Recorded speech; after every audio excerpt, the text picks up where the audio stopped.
स्वादंतराचा मध्ये तुमचं स्वागत आहे।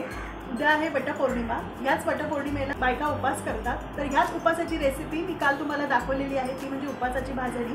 आणि याच उपवासाच्या भाजणीपासून आज आपण एक अशीच उपवासाची रेसिपी बघणार आहोत, ते म्हणजे उपवासाचं थालीपीठ। हे थालीपीठ तुम्ही खरंच नक्की ट्राय करून बघा। खूप झटपट होणारं थालीपीठ आहे, खूप मस्त लागतं हे थालीपीठ। तर याच थालीपीठाची रेसिपी बघण्यासाठी आपला व्हिडिओ शेवटपर्यंत बघत राहा। व्हिडिओ कुठेही स्किप करू नका आणि आपल्या चॅनलवर जर नवीन असाल तर आपल्या चॅनलला सबस्क्राइब करायला विसरू नका। तर चला आपण रेसिपी बघूया। तर आज आपण बघणार आहोत वटपौर्णिमा विशेष उपवासाची रेसिपी, ती म्हणजे उपवासाचे थालीपीठ। आपण आधीच्या भागामध्ये उपवासाची भाजणी बघितली, तर याच उपवासाच्या भाजणीपासून आज आपण बनवणार आहोत उपवासाचे थालीपीठ। हे थालीपीठ खूप मस्त लागतं, एकदम खमंग लागतं। तर हे थालीपीठ खरंच तुम्ही नक्की ट्राय करून बघा। तर हे थालीपीठ बनवण्यासाठी आपल्याला लागणार आहे 1 कप उपवासाची भाजणी। त्यामध्ये आपल्याला घालायचं आहे 1 मोठा बटाटा उकडून घेतलेला। जर तुमच्याकडे लहान बटाटे असतील तर 2 घेतले तरी चालेल। माझ्याकडे 1 मोठा बटाटा होता, तो मी उकडून घेतलेला आहे। यानंतर आपल्याला घालायचं आहे 1/4 कप भाजलेल्या दाण्याचं कूट, 2 हिरव्या मिरच्यांचा ठेचा। इथे मिरची शक्यतो ठेचून घ्यायची म्हणजे त्याचा स्वाद छान लागतो। 1 टीस्पून भाजलेल्या जिऱ्याची पावडर। भाजलेल्या जिऱ्याच्या पावडरमुळे एकदम असा खमंग चव लागते।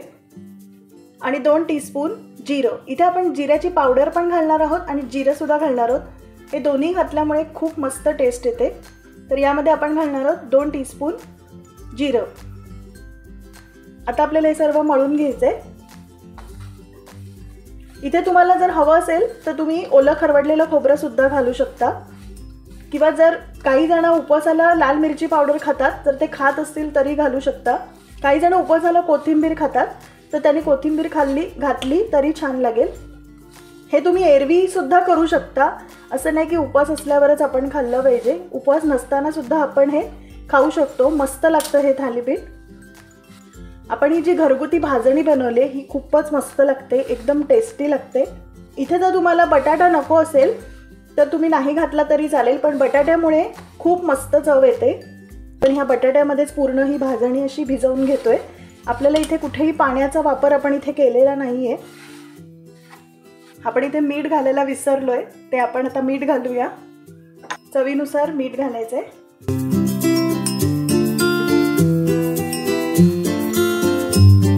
तर आपलं व्यवस्थित असं मळून झालेलं आहे। तर आता आपण थालीपीठ लावायला सुरुवात करूया। इथे मी एक प्लास्टिकचा कागद घेतलेला आहे, तुम्ही इथे दुधाची पिशवी सुद्धा घेऊ शकता। या कागदावरती आपल्याला घालायचं आहे थोडंसं साजूक तूप। आपण इथे उपवासाला बनवतोय म्हणून इथे साजूक तुपाचा वापर केलाय, पण जर तुम्ही उपवासाला तेल वापरत असाल तर तेल वापरलं तरी चालेल। हे तूप व्यवस्थित असं पसरून घ्यायचं, पण तुपामुळे याला खूपच छान चव येते।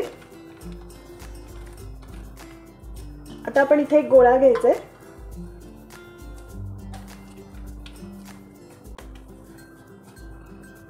हा बघा, साधारणतः एवढा गोळा केलाय। तुम्हाला जसं मोठं छोटं थालीपीठ हवंय त्यानुसार आपण गोळा बनवू शकतो। आता आपण हाताने याला असं दाबायचंय आणि व्यवस्थित असं थालीपीठ छान असं थापून घ्यायचंय।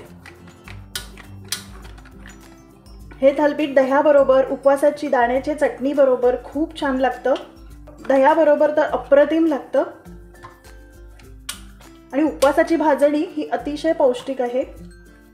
इथे आपण असं मध्यभागी एक भोग पाडून घेणार आहोत। थालीपीठाला बरेचदा असं भोग पाडलं जातं, याचं कारण असं की ह्यामुळे थालीपीठ हे सगळ्या बाजूनी छान असं भाजलं जातं। ह्या आतल्या बाजूने सुद्धा छान असं खमंग भाजलं जातं, म्हणून थालीपीठाला जनरली असं भोग पाडलं जातं। पण जर तुम्हाला इथे भोग नको असेल तर नाही पाडलं तरीही चालेल। तर आता आपण हे थालीपीठ भाजायला घेऊया। तर आपला तवा चांगला तापलेला आहे। तर आता आपण हे जे थालीपीठ आहे हे असं घालून घेणार आहोत। यावरती आपल्याला साजूक तूप टाकायचं आहे। साजूक तुपामुळे याला मस्त चव येते। पण जर तुम्हाला तेल हवं असेल, तुम्ही उपवासाला तेल खात असाल तर वापरलं तरी चालेल। आपल्याला तूप हे सगळ्या बाजूने असं मस्त पसरवून घ्यायचं आहे। म्हणजे सगळीकडे छान असं लागलं जाईल आणि भाजताना सुद्धा व्यवस्थित असं खरपूस छान भाजलं जाईल। आपल्या चॅनलवरती उपवासाचे बरेच पदार्थ आहेत, तर ते तुम्ही नक्कीच बघू शकता। उपवासाची दाण्याची चटणी सुद्धा आपण दाखवलेली आहे। साबुदाणा वड्याची जी रेसिपी आहे त्यामध्ये आपण उपवासाची दाण्याची चटणी दाखवलेली आहे। शिवाय उपवासाची लाल भोपळ्याची भाजी सुद्धा आहे, वरईचा डोसा आणि दाण्याची आमटी आहे। उपवासाचे साबुदाणा सँडविच पण इथे बनवलेला आहे, उपवासाचा डोसा बनवलेला आहे। बरेच उपवासाचे पदार्थ आपल्या चॅनलवरती आहेत, तर हे नक्कीच तुम्ही बघू शकता। व्हिडिओ जर आवडला तर नक्कीच लाईक करायला विसरू नका आणि आपल्या चॅनलला सबस्क्राइब करायला नक्की विसरू नका। तर आता आपण हे थालीपीठ जे आहे हे पलटवून घेऊया। मस्त रंग आलेला आहे। थोडंसं तूप मी सोडणार आहे, म्हणजे छान असं खरपूस भाजलं जातं आणि चवही खूप छान येते। तुपामुळे याला एक छान असा खमंगपणा येतो आणि थालीपीठ सुद्धा असं मस्त खुसखुशीत होतं।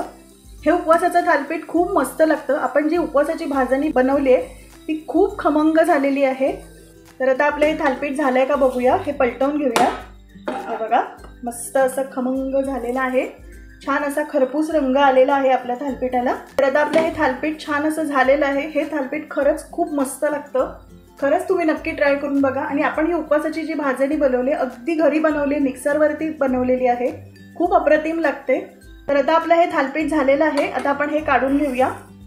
तर मी इथे जाळीवर काढते। असंच जर आपण डिशमध्ये काढलं तर ते खूप चिकट होतं, जाळीवर काढल्यामुळे वाफ निघून जाते। तर हे बघा आपलं मस्त इथे उपवासाचं खमंग असं थालीपीठ झालेलं आहे। आता आपण असं दुसरं थालीपीठ बनवून घेऊया। तर इथे मी या कागदावरती थोडंसं तूप टाकणार आहे, पुन्हा असं तूप पसरवून घ्यायचं आहे आणि आपण इथे गोळा घ्यायचा आहे आणि असा छान थापायचं आहे। जसं तुम्हाला आकार हवा आहे लहान मोठा तशा हिशोबाने आपण थालीपीठ थापायचं आहे। मी बऱ्यापैकी मध्यम आकाराचं थालीपीठ करते। आपण हे जे प्रमाण घेतलंय या प्रमाणामध्ये साधारणतः आपले 3 थालीपीठं तयार झालेली आहेत। इथे जी मी वाटी घेतली होती ती मध्यम आकाराची होती। जर तुमची लहान असेल तर थालीपीठ कमी होईल, जर तुमची वाटी मोठी असेल तर कदाचित तुमची थालीपीठं ही जास्त सुद्धा होऊ शकतात। तर इथे आपण असं एक भोग पाडून घ्यायचंय। तर आता आपण हे थालीपीठ भाजून घेऊया। तर आता आपण हे जे थालीपीठ आहे हे तव्यावर टाकणार आहोत। थोडंसं साजूक तूप घालायचंय। आपल्याला तूप असं पसरवून घ्यायचंय, म्हणजे तूप हे सगळीकडे छान असं पसरलं जातं आणि थालीपीठ सुद्धा असं मस्त भाजलं जातं। तर आता आपलं थालीपीठ झालंय का ते बघूया। एक 2-3 मिनिटांनंतर आपण हे पलटवून घेणार आहोत। हे बघा मस्त असा रंग आलेला आहे, छान असं खरपूस भाजलं गेलं आहे आणि खरंच तुपामुळे याला खूप मस्त चव येते। तर आता आपलं थालीपीठ झालंय का ते बघूया, आपण हे पलटवून घ्यायचंय। हे बघा मस्त रंग आलेला आहे, छान असं भाजलं गेलं आहे। तर आता आपलं हे थालीपीठ झालेलं आहे। तर आता आपण हे थालीपीठ काढून घेऊया। मस्त असं उपवासाचं थालीपीठ तयार झालेलं आहे। रंग सुद्धा बघताय किती मस्त आलाय, खूप छान लागतंय थालीपीठ। तर आता आपलं इथे उपवासाचं थालीपीठ हे तयार झालेलं आहे। आता मी जे राहिलेलं थालीपीठ आहे ते करून घेते। आपले इथे उपवासाचे खमंग थालीपीठ तयार झालेले आहे। हे आपण उपवासाच्या भाजणीचे बनवले आहेत, जे आपण आधीच्या व्हिडिओमध्ये बघितली होती। हे थालीपीठ तुम्ही दह्याबरोबर खाऊ शकता, उपवासाच्या दाण्याच्या चटणीबरोबर सुद्धा खाऊ शकता किंवा उपवासाची खोबऱ्याची जी चटणी असेल त्यासोबत सुद्धा खाऊ शकता। तर आपल्या इथे उपवासाचे खमंग असे थालीपीठ तयार झालेले आहे।